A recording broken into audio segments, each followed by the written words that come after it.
What is up, everybody? We've got a great show for you tonight. In Soccer We Trust, I'm rolling solo, so let's get after it. What is going on, everybody? Welcome to another episode of In Soccer We Trust. Guess what, baby? I'm going solo tonight. Jimmy's somewhere off in the world. Charlie's got Concacaf Nations League duties on CBS Paramount Plus, so I'm going to be rolling solo with you guys, but we got an incredible show for you. But if you haven't already, make sure you've commented already. Get in on the conversation because we're going to be throwing a lot of comments on the screen to keep this thing going. But if you didn't know already, the U.S. are champions once again of the Concacaf Nations League. We're going to get into all of it, but make sure you hit that like, make sure you hit that subscribe, and turn those notifications on because that way we can feed this to you wherever you are, whatever you're doing, goes right onto your phone and says, hey, come on in on the conversation. But it's going to be a good one because we've got a lot to talk about. So first off, let's go a little bit with the lineups for the evening. So, producer Alex, if you could throw up the lineups of what we had from the U.S. team at least in this one. I went with what we expected. Now, here's what I want to say about this lineup particularly. It would have been easy to go with Luca De La Torre, and I know a lot of people love Luca De La Torre. He's great in ball possession. He's good at connecting the lines, but I do think he does slow the game down at times in terms of playing a little more neutral and side to side. But in this one, went with Brendan Aronson and Gio Reyna. Now, the first 10 minutes, if you watched it or didn't, I'll give you at least my take on the first 10 minutes. It was tight. There was not a lot of space. There wasn't a lot of rhythm. But that goal that we got from Chris Richards, who I've been critical of, not because of Chris Richards, because I think Chris Richards has actually been good with the national team, but only because he hasn't gotten playing time. I've been critical of that because I myself, as a former national team player, as a former defender, have spent a lot of time of my career in and out of lineups. And when you can get amped up for those, but playing those two matches in a short amount of time, I thought was spectacular of him. He had a fantastic game again tonight and had an unbelievable goal to raise up and dunk over the Canadians to put us up 1-0. But in this lineup, again, we lose Ricardo Pepi, right? Because we got Balogun. Balogun has rewarded us immensely in the last two games because you just see what he has, and his ability to get on the goal sheet or scoring sheet tonight was fantastic. I thought he was good. Timo Weah continues to be that one where it's like almost a dying breed of his style of play, of just that verticality, speed, predictability in his game, but he's so good. But what I really liked about this team is that we are getting the most out of all these players, right? So if you take a step back and you look at these two games, and I just tweeted it a few minutes ago, and if you watch the pregame with, I believe it was the pregame when Gooch came onto Paramount Plus and was talking about how they decided to keep Gregg out of these so they could assess and figure out ways to improve his abilities, to improve the support staff around him. I would look at these two games, and I want to know everybody in the comments thoughts on this. I'd be looking at this and saying, hey, Gregg, we took the pressure off of you in these ones. You're out here. Yeah, we've been in discussions. We're going to work this out. But BJ Callahan, with the support of his staff in U.S. Soccer, because it wasn't like BJ Callahan was just doing things on his own, right? Interims don't get to just go out there and be like, I'm going to play with 7 defenders. He had a team of people around him. But what they did is they took the risks needed to prove or I guess disprove that we can play with more attacking players on the field than defensive players. I know a lot of people don't like this comment, but MMA might not be the best option for us moving forward. MMA was amazing when we lacked experience everywhere else because we had that center of the midfield that was willing to scrap and fight, transitional players, good in transition. But to be frank, outside of Musa, we didn't really connect the game all that well. And I know, and I've been thinking about this for a long time, that Adams was one of the first players that I put into any sheet, any team sheet, because of how he covered ground, put out fires, did a lot of that dirty work. But when I look at Musa's game tonight, yes, the first 10 minutes was a little bit scrappy from everybody. When I looked at his game tonight, the biggest moments you judge a 6 on are they arriving in the spots to make that big play? And if you see the amount of times Canada, especially in the second half, got into those deep spots and Musa was right where he needed to be, in between the midfield and that defensive line, right in those pockets to be able to clear balls, clear lines, cut out balls, win balls, tackle, those types of things. He was there every single time. So you start to change that conversation about, do we need a traditional 6 or can we maybe have a hybrid 6? Now, we can't judge a Nations League or we can't judge our national team off of playing a really crap Mexico team and a Canada team that we outplayed in most phases of the game. Again, I think this game could have been different. I think the U.S. showed that we're probably an early scoring or first scoring team if we want to be our best, because teams that sat back against us in the past, we really struggled to break down low blocks. We struggled in possession at times. But for this game in itself, for us to get an early goal changed everything, right? The moment you saw that, you saw everybody settle down. You saw Canada start to go, do we press? Do we drop? Do we take chances? They kind of fell out of sorts. They got back into a rhythm in the second half, and they were better, and they still had their fair share of chances in the game.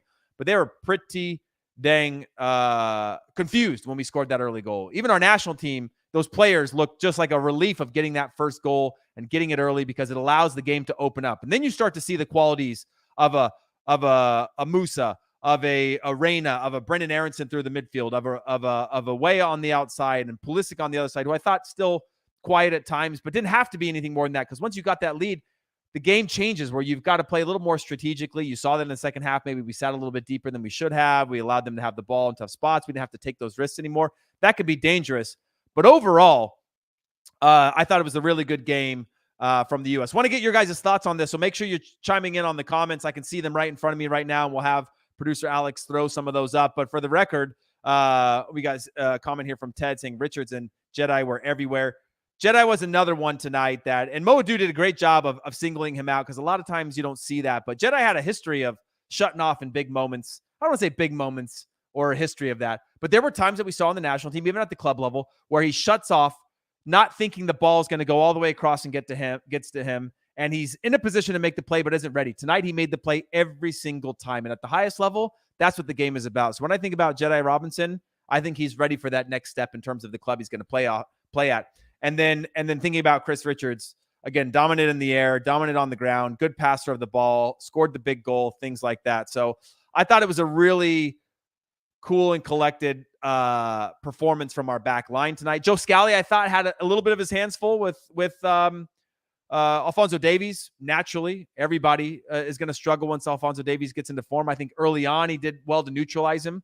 I've been seeing a lot of teams, by the way, and let me know if you guys think. And I actually bring this back to the U20s playing against Uruguay in the quarterfinals of the U20 World Cup. Every time Cade Cowell got the ball, Uruguay pulled up a fullback and pulled over a holding midfielder to just say, listen, you want to go left? We'll take you to the line. You want to go inside? You got to go past two of us. And I thought about that every time Alphonso Davies got the ball. And we didn't do it a lot, but it would be nice to see that predictability. Okay, if it's in transition and we're isolated, you just got to slow it down till you get some help back. But there were times that Joe Scally was isolated one-on-one, and he was getting pinned back all the way into his own box before he was confronting Alphonso Davies, which I would do too, right? You don't know where to step on a guy like that, because if you let him in behind you, he's even more dangerous. But I thought overall the back line was good. Matt Turner was good. And then in the midfield, Gio Reyna's phenomenal, right? And we all know that. There's no secrets of that. And people are going to sit and talk about the Gio Reyna's minutes in the World Cup and all these things, but it was a problem.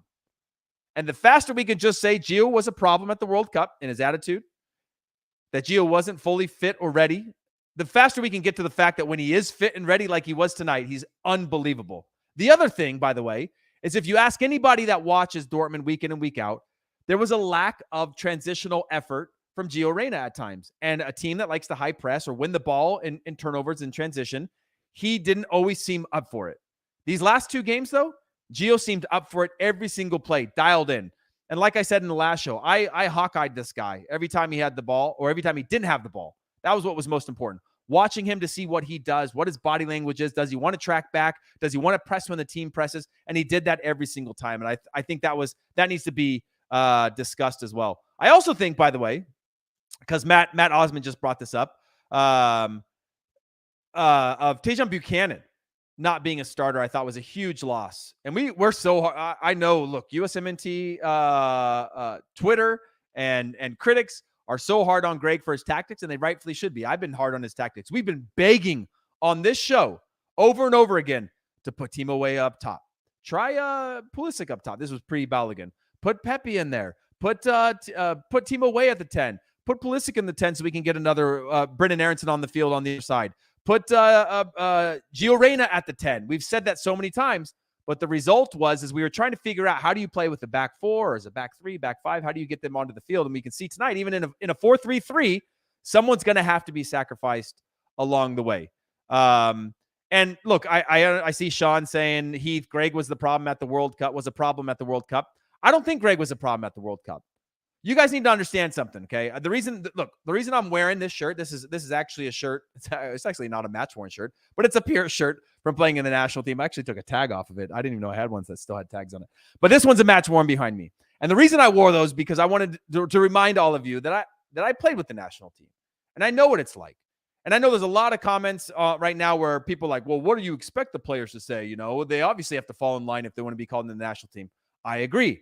However, if you look at all the national team coaches in the past, there was plenty of players that were asked questions all the time about the coach, and they knew how to play the game to not give anything. There was adoration coming out from the players in the media recently. Christian Pulisic or Timo Weah or whoever you call it, whoever you want, do not need to speak. Yes, Gregg Berhalter made a lot of mistakes. He made tactical mistakes. He made personal mistakes in bringing up the Gio Reyna stuff. He is not perfect. U.S. Soccer has recognized that he's not perfect. But I do think that we are all trying to grow and move forward. I'm not saying he's the right guy for the job. We can get into that a whole nother day because I will break it all down for you of what that's like playing in a team. You do not have to say that you say somebody's the right guy for the job. You can just simply say, oh, I'm excited to move forward now that we've got a coach. That's what you could have said. But you had a number of players saying that he is the right guy, saying somebody's the right guy for the job and just saying, like you can see, hey, we're just excited to move forward now. Let's keep it moving. That's how you answer that question. All of these guys are trained pros. You know how many of those guys that we've had either on this podcast or other shows, and you ask them questions, all media trained, yeah, the team this, the team that, yeah, coach, you know, whatever the coach wants, blah, blah, blah, blah. That's how you can handle that. That's how you could just weave in the narrative of like, oh, we've got a new coach. Just so you know that if somebody gives an endorsement, that is very different than somebody just appeasing the answer to get past it and move on. And there was a stark difference. So there is some relationships of respect happening in there. But to get back to this Nations League, I do think we need to look at this. If you're BJ, if you're U.S. Soccer and you need to look at BJ Callahan and say that this is how you play with risk. And it doesn't mean every time. We can play with MMA, but other times let's take some risks. Let's play more offensive. And now that we have a Gio Reyna and a Balogun in front of him that you can connect the lines with, that is changing the complexity or changing the way in which this team can attack. Now, we could have done this with Pepi as well. I don't disagree. He didn't even make the World Cup squad. I think that's on Gregg as well. That's another mistake on him. However, I do think now we are presenting something that allows us to be iterative in the way that we press, where on the field, how on the field, and all of that. But listen, guys, we got more to talk about. Keep those comments rolling in. We are going to take a quick break, and then we're going to get to some of these comments and keep it moving. Don't go anywhere. And how about this? Get ready for non-stop action that will have you say, You gotta be kidding! oh my, Canada. What a play and what a finish! That's some pretty good football, eh? He's gone all the way to the house! It's the Canadian Football League, Friday on CBS Sports Network. Hey, welcome back, everybody. We've got more to talk about. I appreciate all of you tuning in because guess what? U.S. men's national team champions once again of the Concacaf Nations League, and they did it in fine fashion. If you go back again to 2021 and you remember the U.S. in the final, we could have lost to Honduras.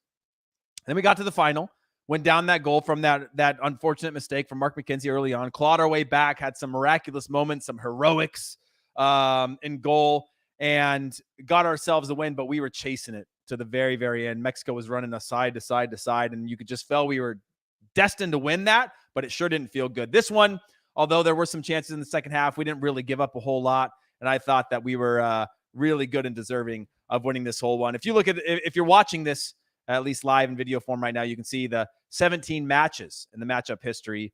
9 wins for the U.S., 8 draws, 0 losses up till 2019. Since 2019, there's been 5 matches. I believe today would have been the 6th, which was 2 wins, 1 draw, and 2 losses. So equal across the board for the U.S. and Canada. Changing of times, right? If you look at just the quality that Canada's producing. And I think John Herdman positioned it really well recently where he said, we've got 2 or 3 big players, you know, hopefully more this summer if we get some of the moves that we want. And then you look at the U.S. team. Yeah, we're going through it right now in terms of playing time. But when you look at just the quality of the player, Chris Richards, again, I go back to him, hasn't played. This guy's got, and I'm critical of this because he literally has maybe 45 professional matches in his career, and he's 23 years old, right? You look at Gio Reyna, he's at like 150 by the time he's, 21. And there's a big difference, and he needs to find that right next step for him. Hoffenheim was a good fit, obviously didn't stay there, and then it's just been buried between injuries and the fact that he's playing behind Gay and Anderson at Palace, and then with the changing of the coach, he was even further in the lineup. When he had a chance to get in, he didn't even get into that rotation. So he's got to find the right spot. But overall, I think we've got an unbelievable squad. And now you're starting to see some competition for positions. And I do truly believe, and I still mean this, right? If you go back 6 months, Weston McKennie, untouchable. Adams, untouchable. Musa, untouchable. Brendan Aronson, a year ago, untouchable, right? All these guys. But then Weah stepped up, pushed Aronson out. Now you've got all the players coming up underneath. I think we're now reaching I know I've said critical mass a lot of times, but we're reaching a period where we're going to have a quality of player and a depth of player that means those players have to be on. Now, there's every national team in the world has players that don't start at their club teams consistently because they play at Man City or they play at Man United or wherever they end up playing, and they're still in the national team. And the biggest national teams in the world have that, right? And I think we'll always have that. It's impossible.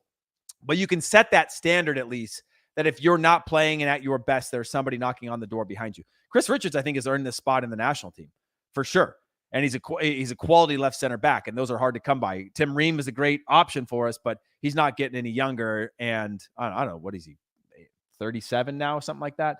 So that's going to be a tough one as well. But let's not forget also, on the bench, we have Booth, Zendejas, Cardozo, Sonora, De La Torre, Pepi, and then obviously goalkeepers. We have Miles Robinson, who was a little bit hurt. Austin Trusty, another one that got some minutes tonight, and is obviously out on loan from his contract at Arsenal.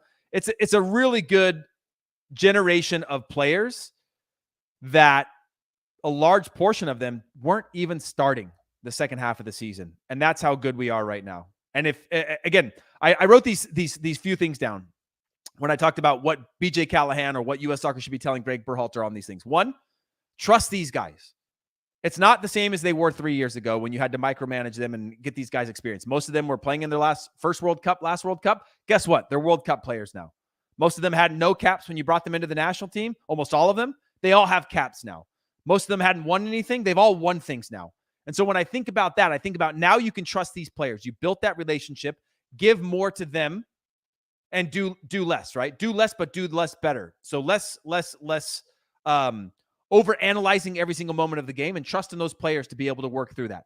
Where I do think there needs to be some fluidity is in our line of confrontation. Do we press high? Do we have a mid block? Do we have a low block? We now have a team that I think looks like they're willing to defend in each of the phases of the game and each of these areas on the field. So trust that. Trust that those players are going to be willing to do that work. I didn't trust that they would do that before. Now we had a Brendan Aronson who I thought would have done that. I didn't think Timo Weah was never necessarily one. We never had strikers necessarily that wanted to do the pressing game. Now we have a Balogun who's willing to do that work. Gio Reyna didn't want to do that work necessarily before. And I don't say do that work meaning like that's what you should do. It's a style of play.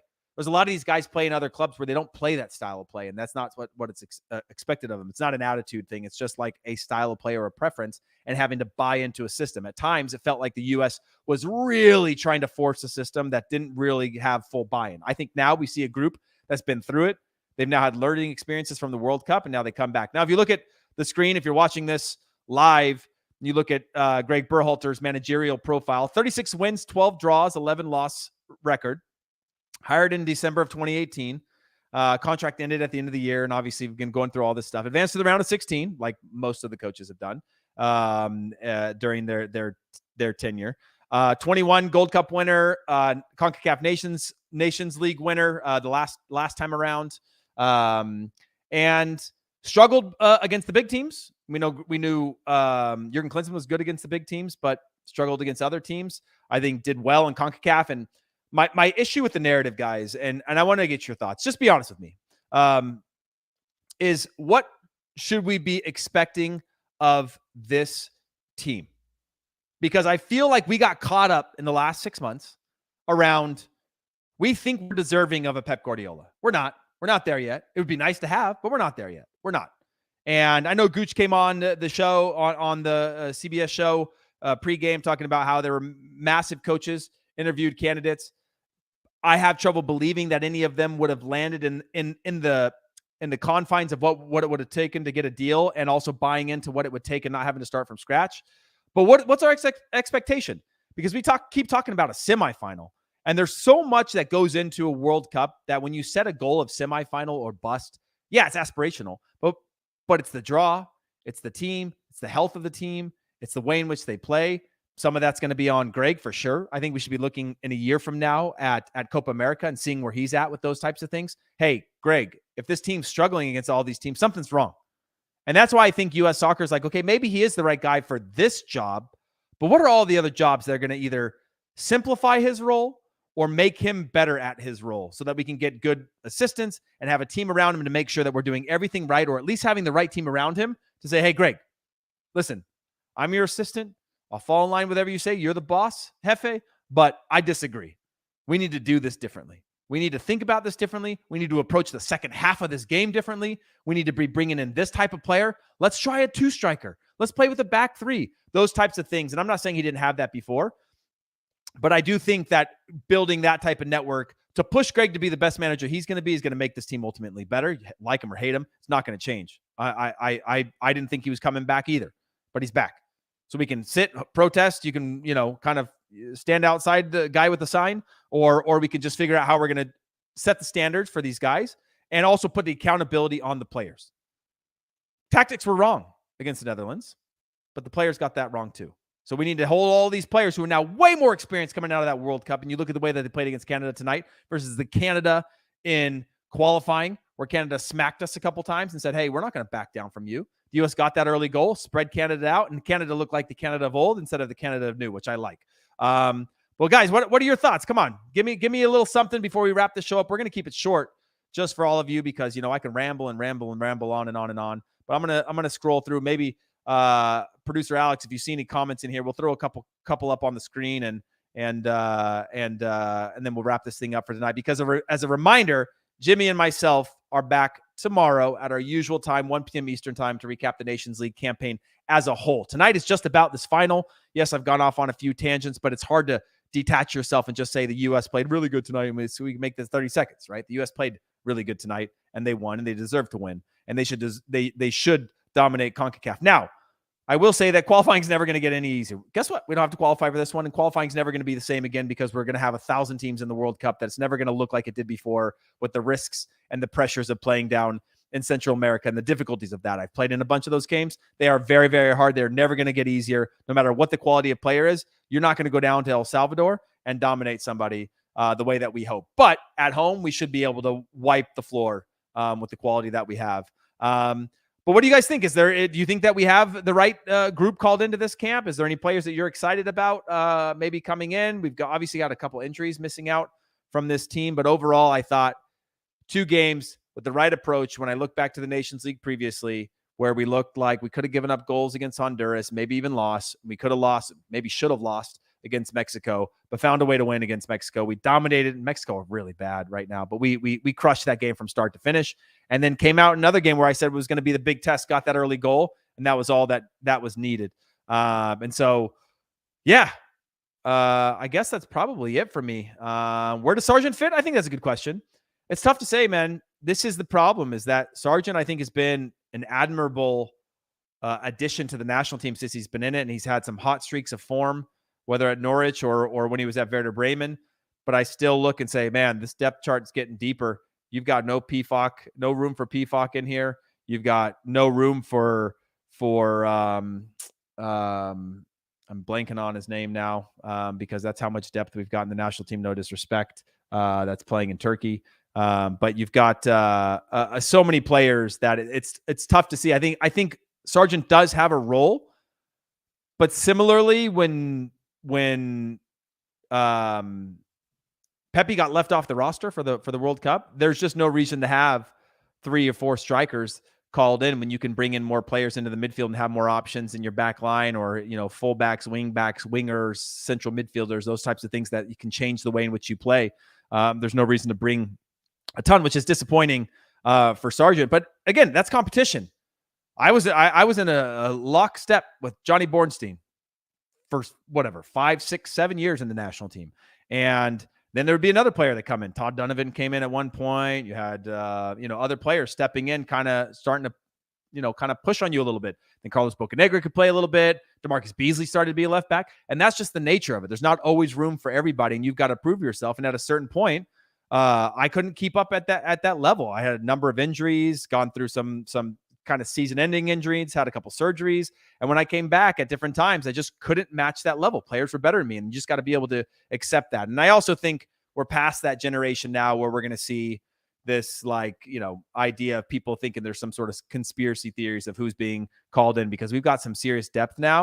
And you might see one or two where you go, and maybe you haven't been watching them or maybe whatever. But there's going to always be how you build out a roster, not just going to be 26 balogans every single time. But anyways, everybody, that is it for us. I apologize for making this one short. I know everybody's super excited, but you should all be super excited about the way the U.S. is rolled out in this Nations League. We'll see what happens in the Gold Cup. We've got a long ways to go. We've got 2.5 years, and I think there's still some surprises out there in terms of players who haven't even gotten a single cap that are going to be challenging for spots in this player pool in the coming years. That's going to push everybody to be even better. Again, as a reminder, Jimmy and I are back tomorrow at our usual time, 1 p.m. Eastern, to recap the entire Nations League campaign as a whole. We wanted to do it tonight, but with the time zone, it's 4 o'clock in the morning where Jimmy is. Chuck's got things going on. So Jimmy and I are going to do it again tomorrow. That's Monday, 1 p.m. Eastern time. And listen, if you haven't already, take a minute to leave a rating and a review on your favorite podcast platform. We're on Apple Podcasts, Spotify, Stitcher, anywhere you listen to your podcast. We're also available as video. So subscribe to us on YouTube and hit that little notification thing so you can get in on these conversations anytime we go live. Of course, I appreciate all of you again for tuning in. I appreciate all of you guys for hanging out. I've been on this endless rant, which I love, but sometimes I can't even keep up with my own thoughts, especially after a big win like this and seeing the quality and talent that we have in this pool. Hopefully we're putting out positive vibes and pushing this team forward. Leave all that negativity. Let's hold them to the high standard, baby. We're going to hold them to the high standard, but let's leave some of that negativity and start moving forward and help support these guys trying to get to that ultimate goal of a semifinal of a World Cup. So until next time, on behalf of myself and of course our producer Alex and our producer Des, we will see you guys tomorrow.